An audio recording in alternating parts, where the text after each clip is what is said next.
जितना लिमिटेड जवाब मैं जानता हूँ गाबा सर वो दे देता हूँ। मैं फिर कह रहा हूँ कि जितनी मेरी लिमिटेड नॉलेज है उसके हिसाब से बता रहा हूँ मैं।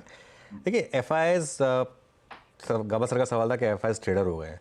एफआईएस दो तरीके के होते हैं हमारी मार्केट में, एक होते हैं लॉन्ग ओनली फंड्स और एक होते हैं ईटीएफ्स। लॉन्ग ओनली फंड्स जो होते हैं वो जैसे हमारे जैसे समीर अरोड़ा साहब है या फिर कोई और एफआईआई है जो बाकायदा एक एक इंडिविजुअल स्टॉक को स्टडी करते हैं और उसके बाद उसमें इन्वेस्टमेंट करते हैं वैल्यू के हिसाब से। एक होते हैं ईटीएफ इन्वेस्टर। ईटीएफ इन्वेस्टर क्या करता है उसमें, अब जैसे मुझे कोई मार्केट अच्छी लग रही है, मुझे मान लीजिए नैस्डैक अच्छा लग रहा है लेकिन मुझे नहीं पता कि नैस्डैक में कौन कौन से स्टॉक्स अच्छे होंगे, तो मैं एक नैस्डैक का ईटीएफ ले लूँगा कि बस मैंने वो ले लिया और उसके बाद बाकी काम वो फंड मैनेजर अपने आप कर देगा। वो दूसरी तरीके का इन्वेस्टर होता है, उसको वो ईटीएफ इन्वेस्टर जो है वो मोमेंटम चेज करता है।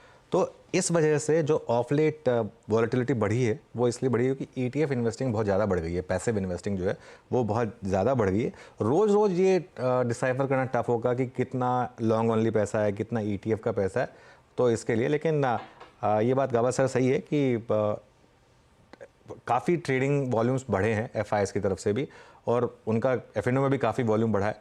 तो बिल्कुल वैसे भी गाबा सर ट्रेडर तो हर कोई होता है, मतलब इवन जो बड़े से बड़ा म्यूचुअल फंड मैनेजर है वो भी बाय हार्ट ट्रेडर होता है। तो इसके लिए और ट्रेडिंग में पैसा बना के किसको नहीं अच्छा लगता, सबको अच्छा लगता है। Thank you.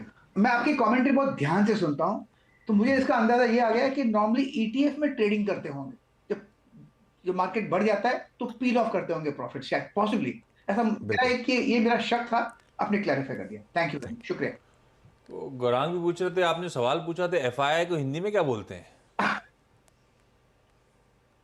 विदेशी संस्थागत निवेश। अरे आपको नहीं, एग्जाम ले रहा था उनका, जो टीचर ही बोलने लगे सॉरी वो और उन्होंने गावा सर ने जवाब भी नहीं दिया, बोले ऑडियो ही आना बंद हो गया था उनके। अभी नाक खोल देता हूं। नाक खोल देता हूं। विदेशी संस्थागत निवेशक, ठीक है। अच्छा चलिए अब सारे